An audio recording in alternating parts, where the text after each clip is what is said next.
No one dared approach the alien warrior, but his kindness changed everything.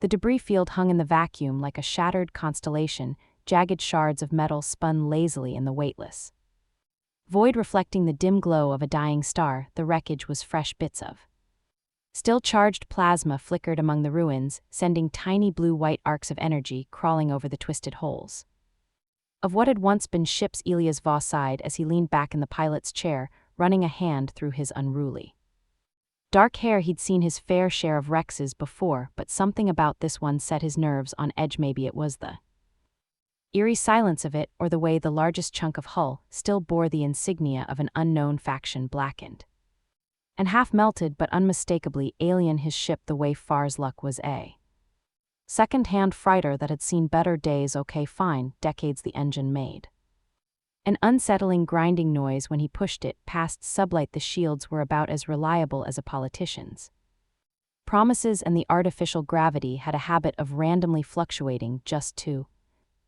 keep him on his toes. But for all its quirks, the old bird had never let him down completely. All right, sweetheart, Elias murmured, flipping a few switches. Let's see what we've got here. A slow pass over the wreckage showed no active distress signals, but his scanners picked up something unusual, a faint energy signature coming from what looked like an intact escape pod. Elias narrowed his eyes. If the thing had power, there was a chance someone was still inside. He exhaled through his nose. Well, guess I'm playing the Good Samaritan today. Maneuvering carefully, he extended the ship's grappling arm, locking onto the escape pod and pulling it into the cargo bay with a metallic clunk. The moment it was inside his onboard AI, a snarky program named V chimed in over the intercom. Congratulations, Captain Vaugh. You've successfully adopted another piece of space junk. TR, your collecting habits are an inspiration. Elias rolled his eyes. I swear one of these days, I'm going to reprogram your personality subroutines. Would you like me to remind you of the last time you attempted that? The outcome was yeah. I remember, Elias muttered. Took me 3 days to get you to stop reciting bad poetry every time I adjusted the thrusters. The classics, Vera replied wistfully. Shall I ready the medbay in case you've just invited a disease space pirate on board? Elias ignored her and made his way down to the cargo bay. The pod sat in the middle of the deck, its surface scorched and pitted with battle damage. The emergency lights on its side flickered weakly. Whatever had happened to the owner, it hadn't been pleasant.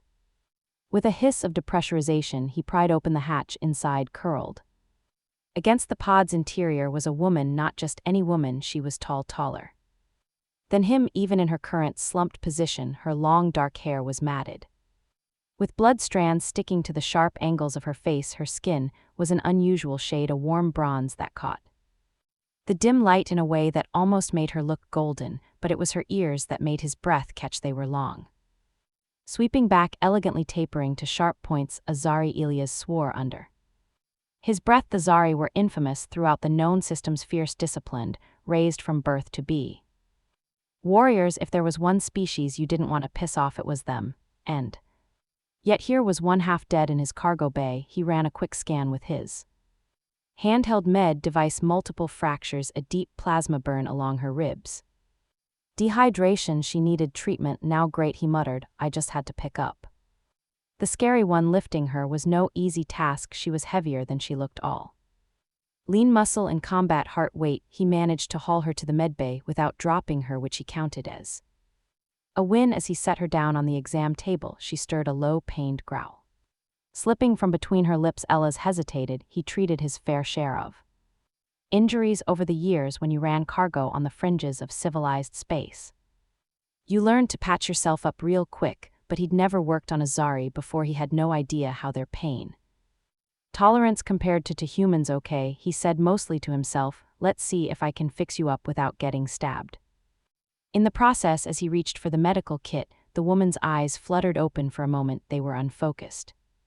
Bright gold irises scanning the room in confusion, then faster than should have been possible for someone in her condition. She lunged. Elias barely had time to jerk backward before she had a knife. Where the hell had she been hiding?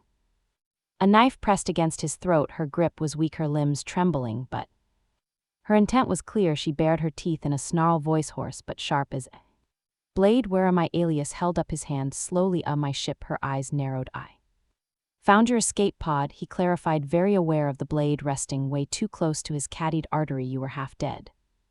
I patched you up. She didn't move, didn't blink. Then, after what felt like an eternity, she let out a breath and slumped backward onto the exam table. Knife slipping from her fingers, Elias exhaled. Okay, that was fun. She didn't respond. Her eyelids fluttered, her breathing uneven. He realized she was fighting unconsciousness. Hey, he said, nudging her shoulder gently, you need to stay awake.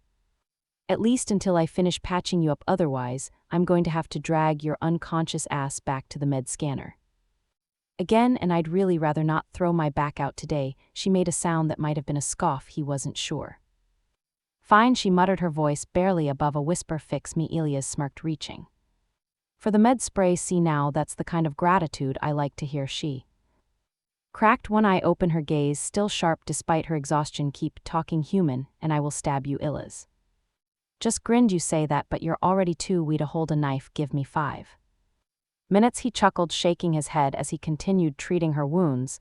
This was going to be interesting. Elias had dealt with a lot of difficult passengers over the years, smugglers with itchy trigger fingers, debt-ridden gamblers who thought they could charm their way out of paying, one particularly aggressive Lorak diplomat who tried to eat his co-pilot, but nothing compared to dealing with a stubborn Zari warrior who had just woken up from near death and seemed personally offended by the concept of being taken care of. Zelara sat on the exam table, arms crossed over her bandaged torso, glaring at him as though sheer force of will could burn a hole through his skull. She'd barely been awake for an hour, but in that time Elias had been accused of poisoning her, interrogating her, and his personal favorite, trying to weaken her spirit by feeding her soup. It's just food, Elias had said, exasperated after she spent 5 solid minutes analyzing the bowl like it might contain some kind of slow-acting neurotoxin. I don't eat human food. She had shot back. He had raised an eyebrow. Yeah, what do Zari eat then? Meat.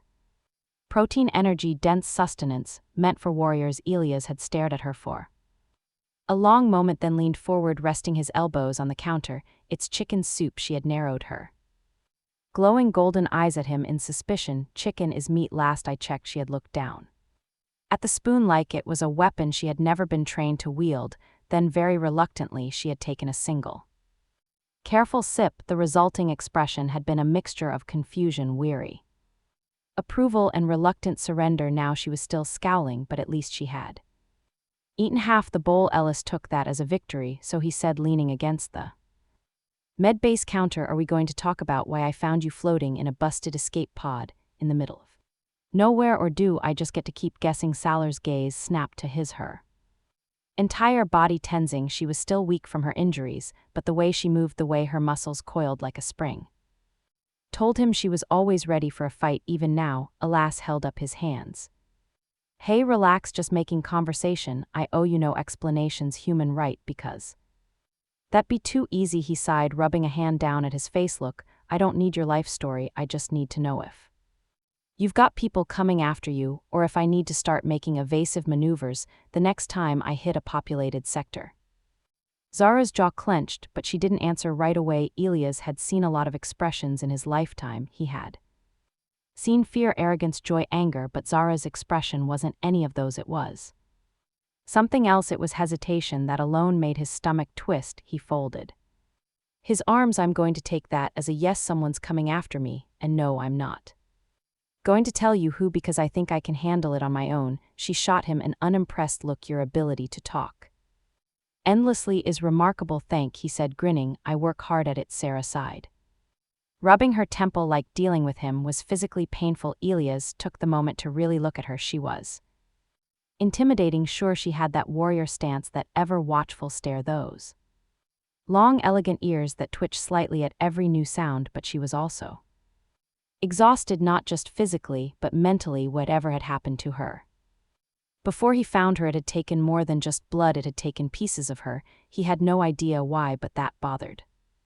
him more than it should have. After a long silence, Sarah finally spoke. I do not know if they will come for me. It wasn't the answer he wanted, but it was an answer. Ella's exhaled, pushing off the Counter all right, that's a start, she blinked, as if she had expected him to press further. Instead, he just grabbed the empty soup bowl and turned toward the door. Well, if you do remember any death squads or vengeful warlords I should be worried about, let me know before they blow a hole in my ship. Yeah, Zara stared at him for a beat, then let out a sharp exhale, almost a laugh, almost. She masked it quickly, but Elias had caught it. Progress. By the time Elias had finished running maintenance checks on the Wayfar's luck, he returned to the ship's modest living quarters to find Zelara already up and exploring, which would have been fine if she wasn't currently taking apart one of his control panels with her bare hands. Whoa, hey, Elias rushed forward, nearly tripping over his own feet as he grabbed her wrist. What the hell are you doing? Zelara didn't look even slightly guilty. Your ship's stabilizer output is inefficient. Elias stared at her, then at the exposed wiring, then back at her. Yeah, I know that. I've known that for years. You don't just go ripping things out without telling me. I am fixing it. Elias pinched the bridge of his nose. You just woke up from a near-death experience, maybe. I don't know. Rest. I have rested long enough. Elias exhaled through his teeth. All right, fine, fix my ship. Just don't make it worse. Zelara arched an eyebrow. You assume I would make it worse? I assume anyone fiddling with my ship without warning is going to make it worse. She made a non-committal sound but continued working. Elias watched as her fingers moved deftly over the exposed wires, making adjustments so precise it was almost mechanical. He couldn't help but be impressed. How do you even know how to do all that? Zara didn't look up. I am a warrior, but I am not only a warrior. Something in the way she said it made him pause. A warrior who wasn't only a warrior. That sounded like someone trying to convince themselves more than anyone else. Elias leaned against the wall, watching her work. All right, fine, but if this ship explodes, I'm blaming you. Sarah's lips twitched.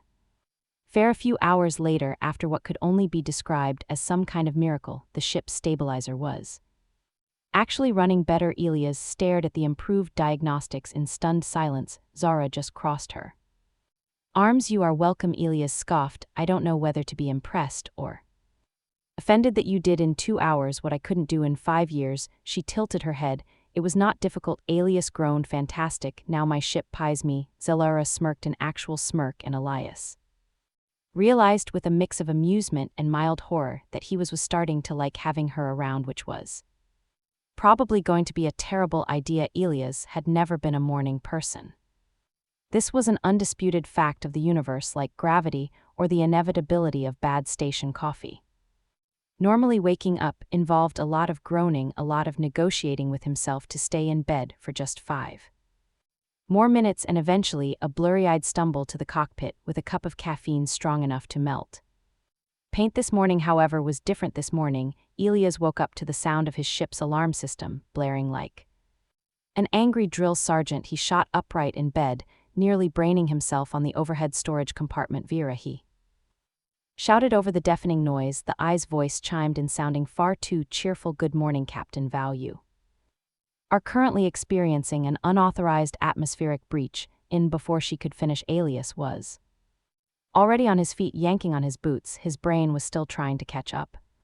Had they been hit? Had someone docked with them? Did he finally forget to close an airlock? One time Inira never let him live it down. He sprinted to the cockpit, nearly skidding into the controls the moment he slapped the alarm override. The ship fell into blessed silence. All right, he muttered, running a quick systems check. What the hell? Then he saw it, or rather her. Zelara was outside the ship. Elias froze, staring at the readout that showed her position. The Wayfarer's luck was still drifting through deep space, no planets in sight, no stations nearby, and yet according to his sensors, Zelara was on the hull. He groaned, dragging a hand down his face. Oh, for the love of, without another word, he grabbed a pressure suit from the locker and made his way to the airlock. Stepping outside onto the hull of a spaceship while it floated in the endless abyss of space was a uniquely terrifying experience. Elias had done it before. Any half-decent pilot needed to be able to patch up damage mid-flight if things got dicey, but it never got comfortable. There was nothing but a thin layer of metal between him and an eternity of nothingness. He could hear his own breathing, the hiss of his suit's oxygen system, the distant hum of the ship's core, and there, a few meters ahead of him, Was Zelara. She was crouched near one of the ships, stabilizers, her long ears twitching slightly in the weightless. Unlike him, she wasn't wearing a pressure suit, instead a thin, shimmering layer of energy surrounded her body, a personal atmosphere shield Ilias exhaled through.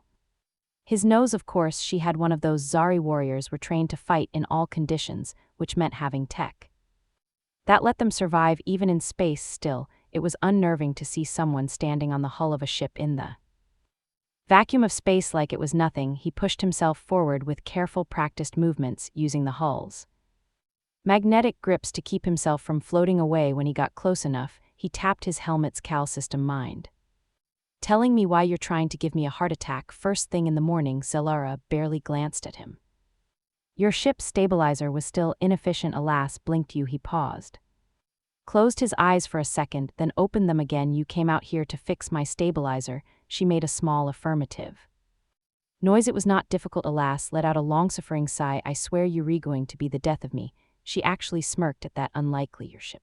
However, she gestured toward the stabilizer. This design is flawed. Allah stared at her, then at the stabilizer, then back at her. Okay, yes, but I've been making do just fine. Making do is not efficiency, she said, as if that was the most obvious thing in the universe. Ah shook his head. And what happens if I get pulled into a high-speed chase and need to make a very sharp turn? Huh, what if I need the stabilizer and you're out here poking at it? Zara's expression remained completely neutral. Then you should fly better. Elias groaned. I take back every nice thing I was thinking about you. She didn't react, just continued her adjustments.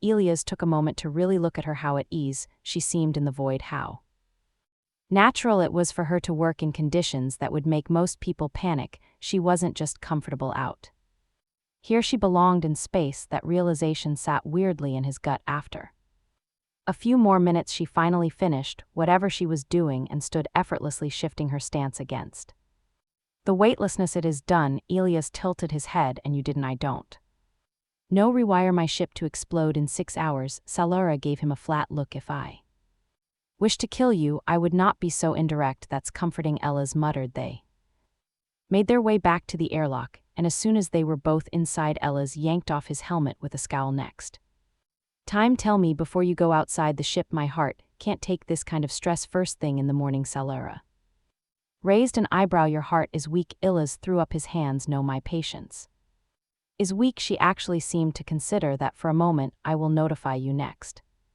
time. Ilias blinked. That almost sounded like an apology. Almost, he sighed, rubbing the back of his neck. Yeah, all right, just don't go getting yourself killed on my ship. Okay, I don't have the budget for a proper funeral. Zelara smirked. Then I shall ensure you are the one who dies first. Ilias snorted. That's fair. And despite everything, despite how completely insane his life had gotten in the past 24 hours, he found himself grinning because, against all odds, he was starting to enjoy having her around.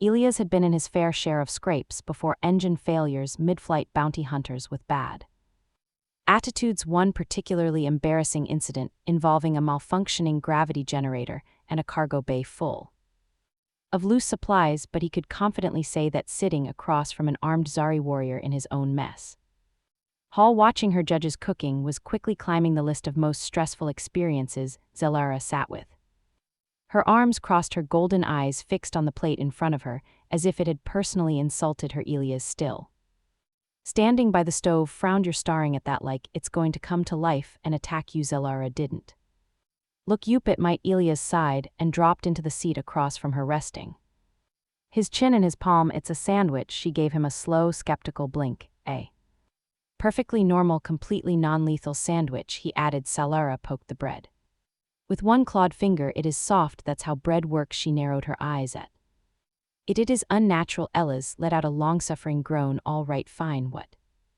do Zari eat then? Please enlighten me. Zelara lifted her chin. Raw meat. Ilias stared at her, waiting for the punchline. It didn't come. You're serious? Of course. Ilias scrubbed a hand down his face. Great, fantastic. I rescued a space vampire. Sarah's ears twitched in what might have been amusement. We are not vampires, really, cuz mysterious warrior lady with super strength glowing eyes and a diet that consists of raw meat sounds awfully vampire to me. Zelara rolled her eyes. We do not drink blood. Well, that's something, I guess, she sighed. then very reluctantly picked up the sandwich and took a small, cautious bite. Elias watched her closely, waiting for her to either gag or declare a blood feud against bread. Instead she chewed. Then swallowed, then sat there for a long moment considering. Elias raised an eyebrow. Well, Zara's expression was unreadable. It is not terrible, Elias. Threw his arms in the air. I'll take it. She shook her head, muttering something in her own language. He had no idea what she said, but he had a sneaking suspicion it was an insult. Still, she kept eating. Later that evening, Elias found himself in the cockpit running through a systems check while Zalaura stood nearby, her arms crossed as she watched him work. All right, he muttered to himself, flicking a few switches. Fuel levels are good. Shields are stable. Weapons are. He paused, frowned, then turned to Zalaura. Okay. Serious question. Did you rewire my targeting system? Salar didn't even look remotely guilty. It was inefficient. Elias groaned. Of course it was. She tilted her head slightly. Your ship is old. It's vintage. It is a miracle it still flies. Elias placed a dramatic hand over it. Heart. All right, first of all rude, second of all you're just mad because my ship's older than you and still kicking. Salara gave him a flat look. I am over a century old. Elias blinked. Okay, what? She shrugged. Zari live long lives. Elias exhaled sharply. Great, I'm babysitting an immortal warrior. Zalara smirked. A warrior who fixed your targeting system? Elias sighed, rubbing the back of his neck. Fine, I'll allow it, but next time ask before you start fiddling with my ship's guts. Yeah, I will consider it. He gave her a look that's salary for no. Isn't it? Her smirk widened slightly. Elias groaned. I knew it. Still he couldn't quite bring himself to be mad because despite everything, despite how much of a headache she was causing him, he was starting to enjoy having her around, and that was probably going to be a terrible idea. Elias had dealt with a lot of unexpected things in his life. Ship malfunctions at the worst possible moments, double-crossing clients once.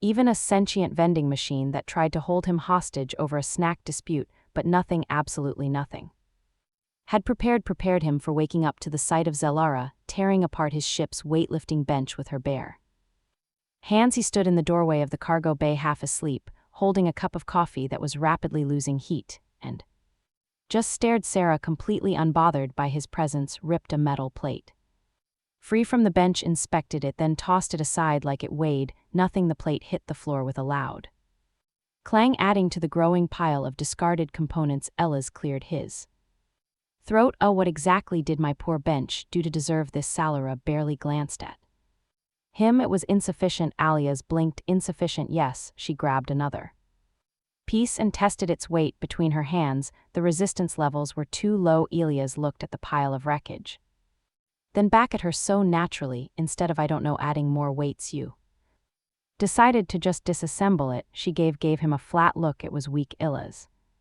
let out a long-suffering sigh and took a sip of his coffee. You know, at this rate, I think I need to start charging you for ship repairs. Zella smirked. I have already improved multiple systems on this vessel. You should be paying me. Alas pointed at her with his mug. You have a concerning definition of improve. She merely shrugged and continued working. Elias sighed again and wandered over, stepping carefully around the scrap heap. All right, so what's the plan here? He asked. Zara held up a reinforced support beam.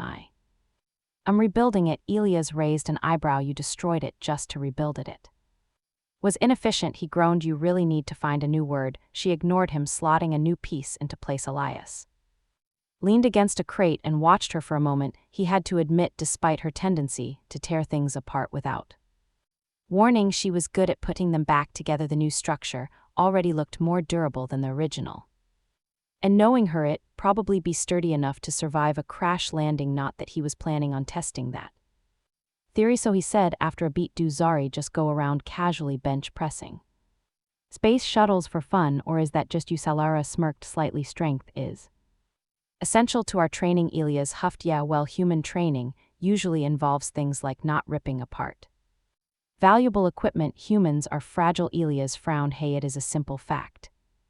All right, fine, but we compensate for that in other ways. Zalara tilted her head, such as. Elias grinned. Caffeine and spite. She gave him a long, unreadable look before shaking her head and going back to work. By the time she finished reconstructing the bench, Elias had already finished his coffee, cleaned his tools and come to the conclusion that he was probably going to wake up one day to find his entire ship redesigned in some kind of warrior-friendly format. Celera stood back and examined her work, giving a short nod of approval. It is complete.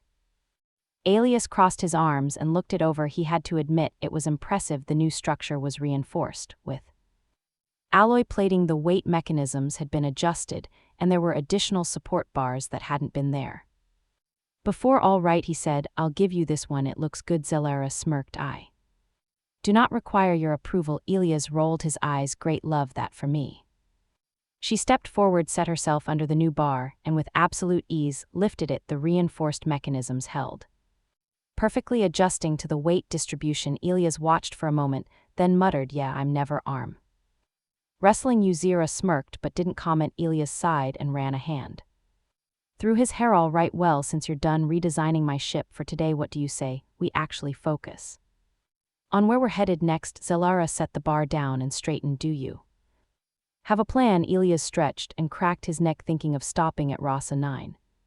Good place to stock up on supplies, and not have my ship turned into a war machine while I sleep. Celera gave him a knowing look. You exaggerate. Elias pointed to the new weight bench. Do I? She simply smirked again. Elias groaned. I knew rescuing you was going to make my life harder, and yet despite himself he was smiling. Elias had been to Raska 9 enough times to know that it was not the kind of place you went if you were looking for peace and quiet. It was a bustling trade hub, half market, half lawless mess, and entirely overpriced. The kind of place where you could buy anything from illegal ship modifications to a questionable cup of coffee that somehow cost more than engine fuel. And now he was here with her. Zara walked beside him through the crowded streets of the station, her sharp eyes scanning everything with an intensity that suggested she was one step away from flipping someone over her shoulder at the slightest provocation, which, knowing her, wasn't an unrealistic possibility. Elias sighed, shoving his hands into his pockets. Look, I appreciate the whole deadly bodyguard thing you've got going on, but could you maybe tone it down slightly? You're scaring the merchants. Celera didn't even look at him. Good. Elias rolled his eyes. Yeah, 'cause nothing helps negotiation like terrifying the guy selling the fuel cells. Celera didn't answer, but he swore he saw the faintest twitch of amusement at the corner of her lips. They made their way through the rows of stalls filled with flashing neon signs and traders shouting over each other, advertising everything from custom-built plasma rifles to authentic alien delicacies. Elias had once tried one of those so-called delicacies. He still had regrets. He stopped at a merchant's booth displaying various ship components and tapped the counter. Hey, how much for the fuel regulators? The merchant, a stout reptilian with far too many teeth for comfort, eyed him wearily. Depends, you buying or stealing? Elias let out a dramatic gasp. Sir, I am offended. The merchant's gaze flickered past Elias to Celera, who was still standing with arms crossed, looking like she was assessing the structural integrity of the entire marketplace. The merchant's expression grew even more nervous. 500 credits, he said. HLY. Elias frowned. That's double the usual price. You brought the warrior? Elias sighed, rubbing his temples. She's not going to kill you, man. The merchant narrowed his eyes. How do I know that? Elias gestured toward Zara. Celera, tell him you're not going to kill him. Celera looked at the merchant, tilted her head slightly, then said, that depends. The merchant paled. Elias groaned, not helping in the end. He still bought the regulators at only a slightly outrageous price, and they continued through the market. As they walked, Elias shot Celera a look. You enjoyed that, didn't you? She smirked slightly. Elias sighed but couldn't help the small chuckle that escaped him. They passed a food stall, and Celera suddenly stopped. Elias followed her gaze and saw what had caught her attention: a vendor selling skewers of cooked meat, the aroma wafting through the air. Elias raised an eyebrow. Don't suppose you're actually considering trying seasoning for once?